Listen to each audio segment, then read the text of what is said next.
പത്തനംതിട്ട തിരുവല്ലയിൽ റോഡരികിൽ കണ്ണിന് കുളിർമയേകുന്ന ഒരു പൂന്തോട്ടമുണ്ട്. ഈ ചുട്ടുപൊള്ളുന്ന വേനലിനെ ഈ പൂന്തോട്ടം എങ്ങനെയാണ് അതിജീവിക്കുന്നത്? അത് നമുക്കൊന്ന് കാണാം. പ്രവീൺ പുരുഷോത്തമന്റെ കഥയിലേക്ക്. നാടെങ്ങും ലോക്സഭാ തെരഞ്ഞെടുപ്പ് പ്രചരണ ചൂടിലാണ്. അന്തരീക്ഷവും വലിയ ചൂടാണ്. ഞാനിപ്പോൾ പത്തനംതിട്ട തിരുവല്ലയിലാണ് നിൽക്കുന്നത്. തിരുവല്ലയിൽ വന്നപ്പോൾ ഇവിടെ ധാരാളം മരങ്ങളുള്ള ഒരു സ്ഥലമാണ്. അതിൻ്റെ തൊട്ട് താഴെ തന്നെ ഒരു ചായക്കടയുമുണ്ട്. ഒരു ചായക്കട കണ്ടപ്പോൾ ഒരു ചായയൊക്കെ കുടിച്ചിട്ട് ബാക്കി പരിപാടി നോക്കാം എന്ന് വിചാരിച്ചു. എങ്ങനെയുണ്ട് ഏട്ടാ? തെരഞ്ഞെടുപ്പ് ചൂടാണ്, അന്തരീക്ഷവും ചൂടാണ്. ഇപ്പോഴത്തെ ചൂട് എങ്ങനെയുണ്ട്?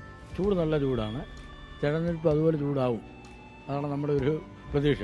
ആയില്ലല്ലോ, ആയി കഴിയുമ്പോൾ നല്ല ചൂടാവും. ഈ ചൂടായോണ്ടേ ഈ 3 മുന്നണി സ്ഥാനാർത്ഥികളും ഈ പകൽ സമയത്തൊക്കെ ഇറങ്ങി അവർക്ക് ആളുകളെ കാണുക എന്നൊക്കെ പറയുമ്പോഴേ കുറച്ച് ബുദ്ധിമുട്ടാണ്. അതുകൊണ്ട് കൂടുതൽ അവർ പ്രതിനിധി ആകുമ്പോൾ ബുദ്ധിമുട്ടണമല്ലോ.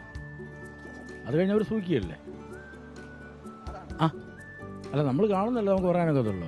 എങ്ങനെയുണ്ട് ഏട്ടാ? ചൂട് എങ്ങനെയുണ്ട്? ചൂട് ഇപ്പം പറഞ്ഞു കഴിഞ്ഞാൽ ഇച്ചിരി കൂടി നിൽക്കുക. ഞാനിപ്പോൾ യാത്ര കഴിഞ്ഞ് വന്നുകൊണ്ട് ഭയങ്കര ചൂടാണ്. പക്ഷേ ഇവിടുത്തെ ഏറ്റവും വലിയൊരു പ്രത്യേകത, ഇവിടെ ധാരാളം മരങ്ങളുള്ളത് കൊണ്ട് ചൂടിന് അല്പം ശമനമുണ്ട്. ഞാൻ വേറൊരു കാഴ്ച കൂടി കാണിച്ചു തരാം. ഈ ചെറിയ ചായക്കടയുടെ അടുത്ത് ഒരു പൂന്തോട്ടം കണ്ടോ? ഇതൊരു രസകരമായിട്ടുള്ളൊരു കാഴ്ചയാണ്. നമ്മൾ സാധാരണ വലിയ ഹോട്ടലുകളിലൊക്കെ പോകുമ്പോഴാണ് ഇങ്ങനെയുള്ള മനോഹരമായിട്ടുള്ളൊരു പൂന്തോട്ടം നാം കാണാറ്. പക്ഷേ ഇത് റോഡരികിലുള്ള ഒരു ചെറിയ പൂന്തോട്ടമാണ്.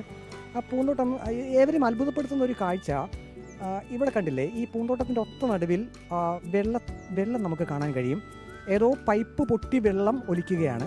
ആ വെള്ളം ഇവിടെ ഉള്ളതുകൊണ്ടാണ് ഇത്രയും ചെടികൾ ഇവിടെ ഉണങ്ങാതെ നിൽക്കുന്നത് എന്നുള്ളതാണ്. അങ്ങനെ തന്നെയാണോ? അങ്ങനെ തന്നെ. ആ ചെടി അതുള്ളതുകൊണ്ടാണ് ചെടി ഉണങ്ങാൻ നിൽക്കുന്നത്.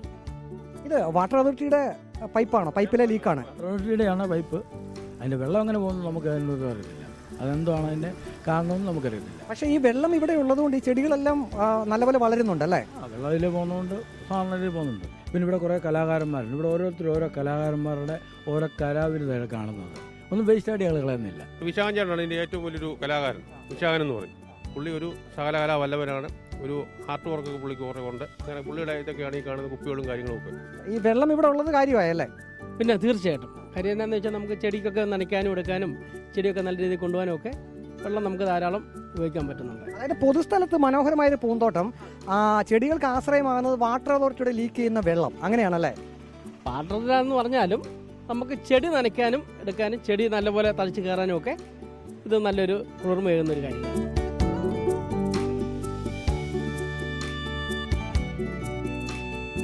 ഈ തെരഞ്ഞെടുപ്പ് ചൂടിനൊപ്പം അന്തരീക്ഷവും ചൂടാണ്. ഒപ്പം തന്നെ മനസ്സിന് കുളിർമയേകുന്ന ഒരു കാഴ്ച കൂടിയാണ് പത്തനംതിട്ട തിരുവല്ല നഗരത്തിൽ നിന്നും നമുക്ക് കാണാനുള്ളത്.